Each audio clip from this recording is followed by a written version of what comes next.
Novinka mahsulotlarimizdan yana biri bu bizani tanamizni, oyog'imizni yumshatib beruvchi krem vosk.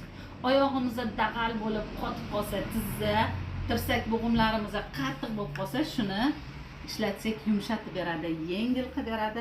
Super mahsulot. Buni mana ko'rinishidan quyuq asalga o'xsharkan. Mana qanaqadir vaselinga o'xshaydi. Shifobaxsh, davolovchi krem vosk. Yana bitta mahsulotimiz novinka Royal seriyamizni hamma biladi. Tarkibida 99% tilla bor. Bu parfumli tana uchun krem. Voy, hidi zo'r asal qizlarjonlar. Bu bizani